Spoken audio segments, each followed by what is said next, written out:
je pense li nga doon seet xam nga dama ne régime bi on a beaucoup laissé faire ndax déclaration yu ni mel ce n'est pas la première fois maa ngi koy soog a dégg ci Pape Malick Ndour mais Barthélémy Dias yeewu na wax lu ni mel ne président Diomaye du yeggali mandat wala bu ko yeggalee dina ko jaaxal vous vous rappelez Mouspata Lamine Diakhaté aussi wax na la même chose lu ni mel que président Diomaye élu pour un mandat nga ne du yeggali mandat boobu lan moo ko war a mën a yeggali mandat boobu noonu ils appellent quoi lan la ñuy woote quoi en vérité lii pour man un état doit être intraitable face à ces genres de discours. En quoi faisant? Surtout quand on se dit républicain. Il s'appelle Alliance pour la République, n'est-ce pas? Donc un républicain peuple décidé fal nit pour un mandat nga ne mandat boobu da ngay ut nu mu ko noo ko arrêté keneen ñëw war a gérer loo xamante ne. déet que ñu mandat d'arrêt. waaw.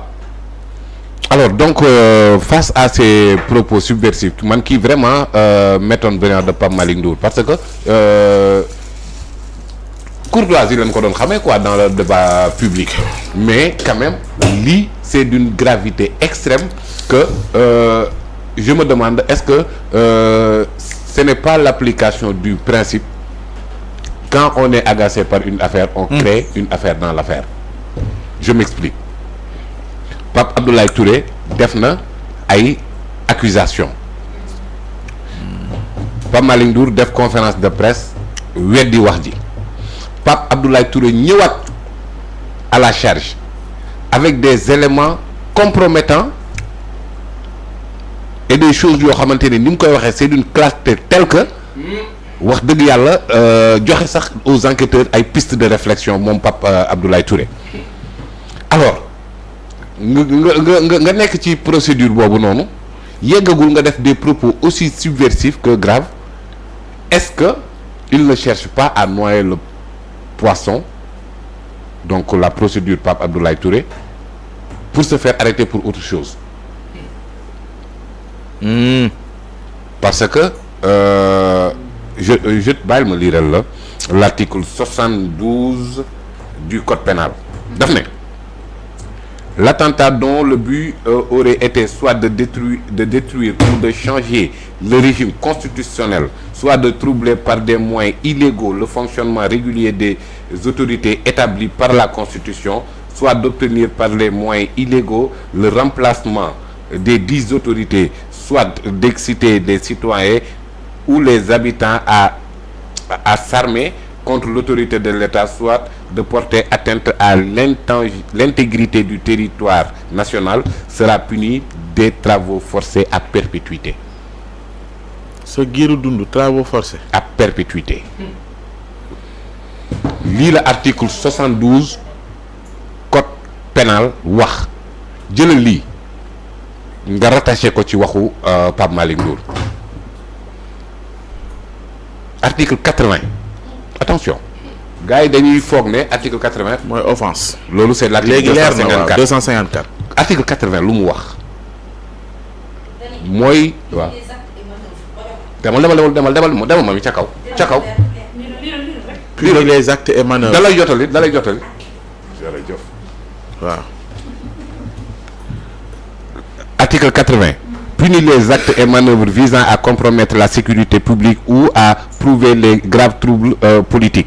Les peines encourues sont l'emprisonnement de 3 à 5 ans et d'une amende de 100 000 à 1 500 000 francs. Les articles sont souvent mobilisés sur la situation de contestation politique ou de subversion et ils distinguent des articles 254 mooy bi ñuy koy jaawaleel à chaque fois xam nga lii nii boo ko liiree au terme de cette disposition on est dans une phase délictuelle.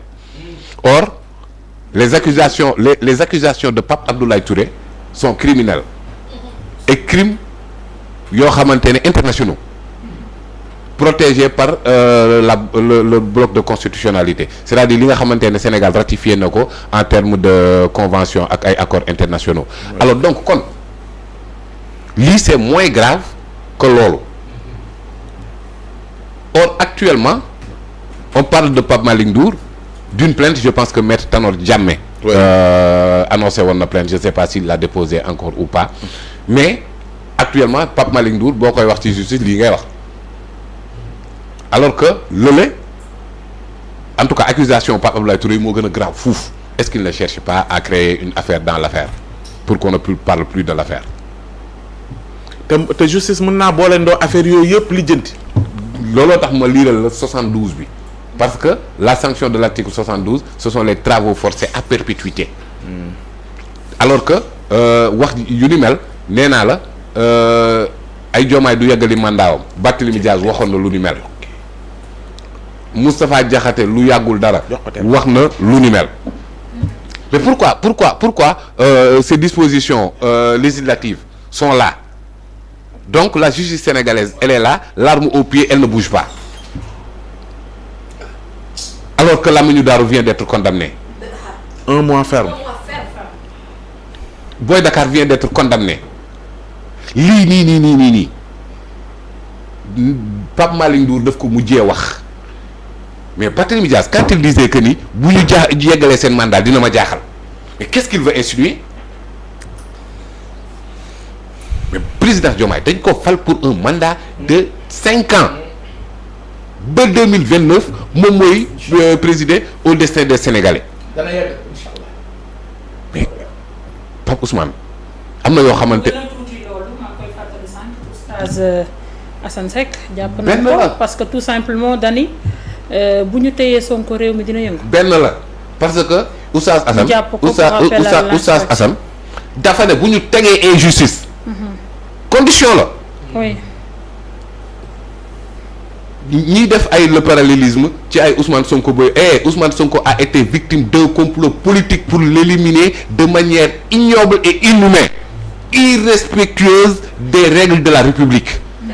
loolu lañ def Ousmane Sonko Sénégal yëpp nekk ci témoin malgré le soutien du peuple sénégalais parce que ça a été matérialisé le 24 mars passé Ousmane Sonko bokk na ci leader politique sinon le leader politique bi gën a victime d'injustice.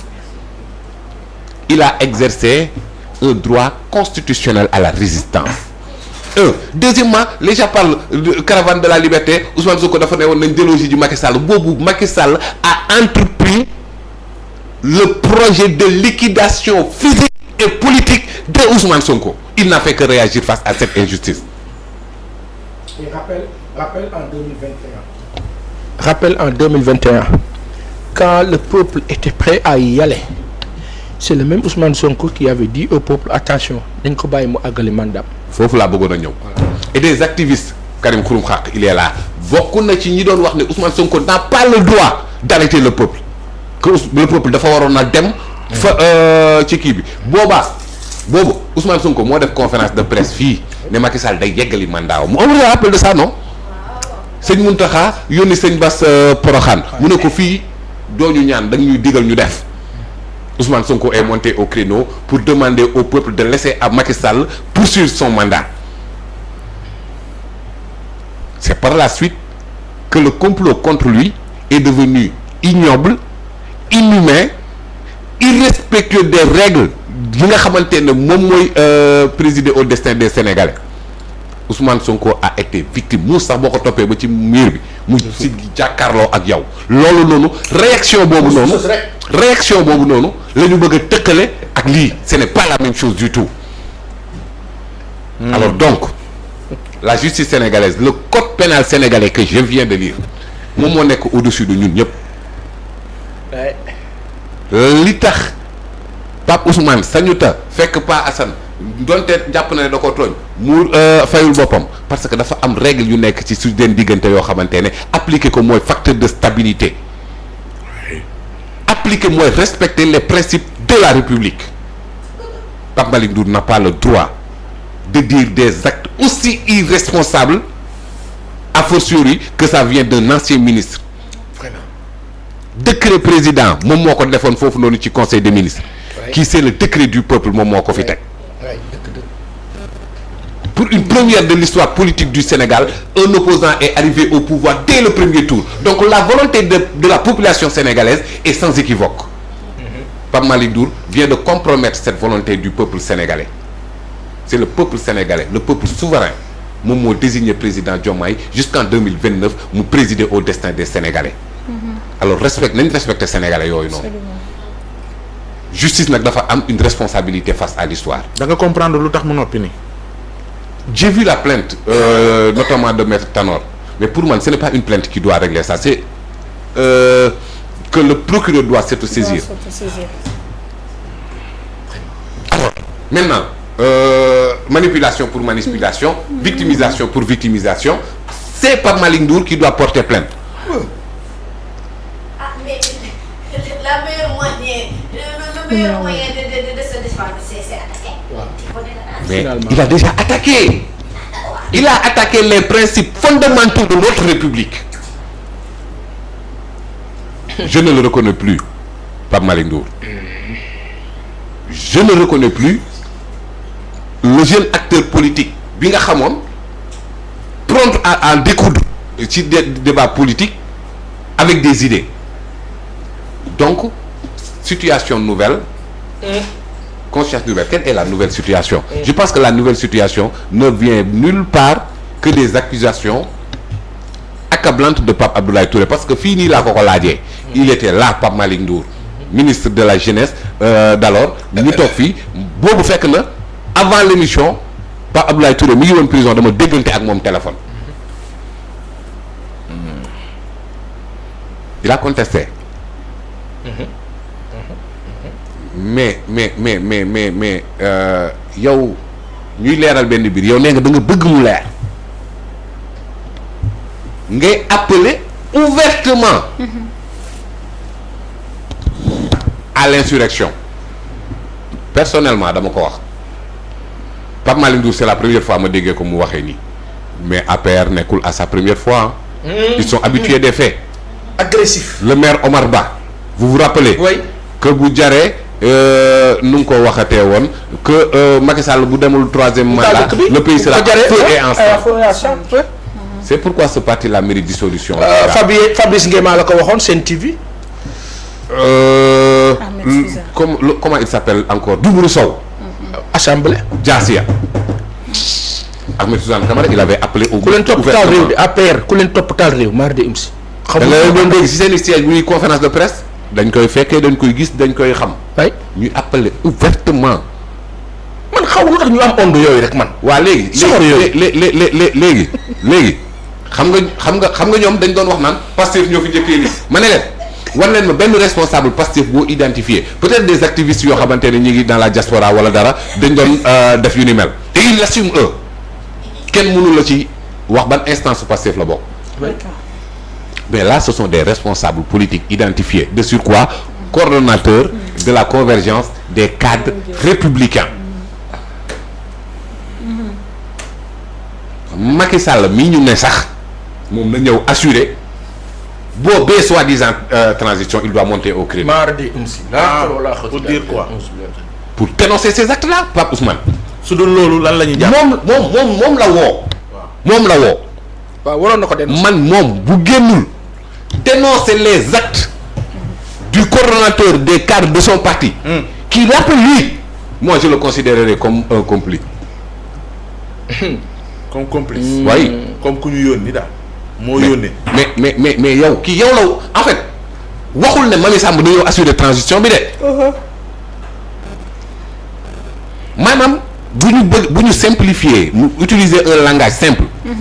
day woote coup d'état boo xamante ne Macky Sall moom mooy doon président de transition. waaw yow mi ñu woo président de transition bi. yow boo ci dul dara da ngay jug dénoncer lii. je maa ngi koy déglu. subhanallah.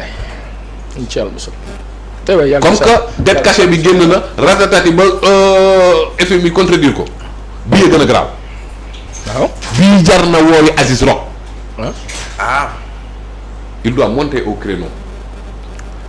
c'est désolidariser vidéo bu ndaw rek doy na benn vidéo rek bu téye nii rek téléphone bi nii rek vidéo rek. c'est désolidariser de ces paroles sinon man dama koy jàppee. y compris ses camarades de parti un communiqué de la paire. mais sinon en fait Pape Malick Ndour dafa am casquette ci biir APR moom mooy coordonner les cadres non. Absolument.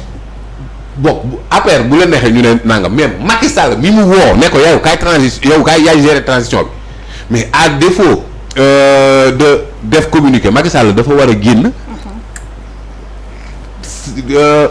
wadeel ne carrément wax ji laalew ci. leeral comme li mu leeralee ci det. parce que gars yi xam nañ de.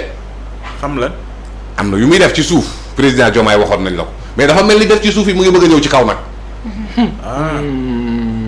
dafa mel ni jëf gi ci suuf te nañ ko jël bien au sérieux wax ji bien sûr et ce n'est pas n'importe qui Pape Malick nee naa la mais il était responsable syndical ici à FASEG. boo nekk ministre de la République ba léegi day gàdde titre ministre am non. oui. waaw léegi kooku day wax rek après waxam bi nga jël soofantal ko noonu après que Moustapha Diakhaté dafa waxoon joxe date. Barthélémy Dias ne ñii bu njëgalee seen mandat dina ma jaaxal que l'État prenne bien au sérieux ces discours subversifs. Pour moins que ça Pastef a été traqué jusqu'en Gambie jusqu'au Mali état fu Pastef fépp fuñ kii ils ont été traqués là-bas pour moins que ça alors ñi doon joxe ay leçons la société civile. am na ñu ci réagir.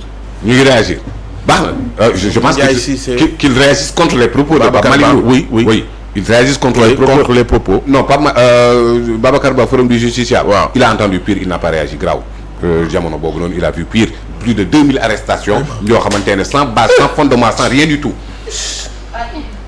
kooku lañ bëgg a der kooku transition wu lan lay gérer ki nga xamante ne il est maître d'œuvre d'une terreur rouge sans précédent au Sénégal plus de 80 morts plus de 2000 personnes sous mandat de dépôt sans once de preuve kooku la ñuy woo naan ko transition kooku bu ñu ko woowul tey jii nii devant la haute cour de justice mu faire face à ses responsabilités kooku ban transition démocratique la ay maître yu mel ni yow yu jàpp ni dañuy sonal seen bopp naan tasse de thé am na ko wax tasse de lait waaw ci week-end bi maître Abou Diali Kane su ma juumul c'est lui. waaw ne da ngeen di sonal seen bopp loolu mënta ne da ngeen koy bëgg mais mënuñu ca àgg mënul nekk kon pourquoi ñu teg haute cour de justice ne lii moo mën a àtte président bu dee loolu mënta nekk kon daal président boo ko nekkee ci réew mi bu la neexee yaral sa fete di dóor nit ñi yow tu da nga am irresponsabilité loolu amul Pape Ousmane c'est ici on a jugé Hissène Habré au moment où je parle Sarkozy mi ngi waajal cellule am le président Aziz mi ngi en prison waaw ñun ñooy ñan ba boo nekkee président Sénégal tu as le droit de vie ou de mort sur les citoyens alors que dara du la ci fekk loolu mooy lan. pour yow yëpp di xew waxi nañu jëli Macky Sall moo ko waral kon yi am ni yëpp. waaw parce que dañ ne nañ ko jëli mu rendre compte Pape Malick ne nañ ko jëli mu jiite réew mi réponse du berger à la bergère alors dañ ko jëli mu war a uy ji haute cour de justice. Guy Marius Sagna dugal na résolution de mise en accusation dette cachée bi FMI wal leen ne waxoo leen dëgg lu wér la Pape Ousmane nii ñuy waxee am na ñoo xamante ne suuf mu ngi leen féetee kaw. yow ci dette cachée bi lu ci Ndiaga Sylla wax. Ndiaga Sylla kàddu yi la yëkkati. un père de famille. Excusez-moi, 2 secondes s'il vous plaît. Un père de famille. À propos de la dette cachée, un père de famille n'a pas à justifier d'où provient sa dépense quotidienne. Entre Sénégalais waaw. J'ai pas compris. mu ne ci wàllu dette cachée bi un père de famille. Un père de famille n'a pas amatul à justifier. justifier d'où provient sa dépense quotidienne. Non, d'où vient sa dette. Sa dépense quotidienne. Parce ni que muy dépensé. waaw parce amul que pour di ko justifier. non xam nga la dette publique ce n'est pas la dette de la famille de Macky Sall ce n'est pas la dette de la poche de Macky Sall. Macky Sall dafa leb ci turu sénégalais yi te yëgalu leen ko. Comparaison n'est pas raison mais elle a une valeur heuristique donc une valeur pédagogique père de famille buy uti ji dépense am famille wam la kii dafa leb ci suñu tur te yëgaluñu ko. Pape Ousmane sañ naa ñëw ci sa bitigu koñ ne ko Pape Ousmane nee na nga lebal ko nangam te yow yëgoo ko loolu lan la tudd. yóbbu la ci yoon. léegi ñu war a yóbbu Macky Sall ci yoon mu ñëw leeral loolu noonu ak ba pare ñun dañ koy laajaale dette bi fu mu ñu jaar xanaa nag père de famille bu dem lebi ji moom xanaa kër gi dina neex. dëgg am mission. waaw Miss Reporter quand même ministre du porte ay nabu ko en mission. donc xam nga koo xamante ne.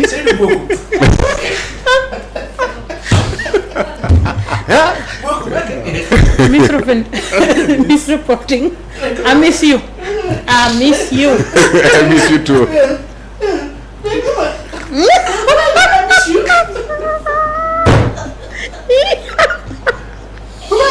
aywa baal leen ma.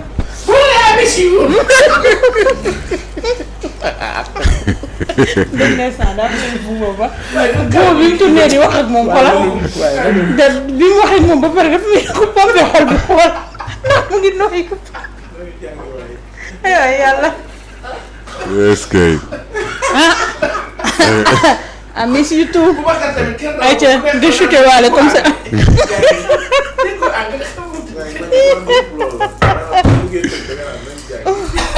xam nga.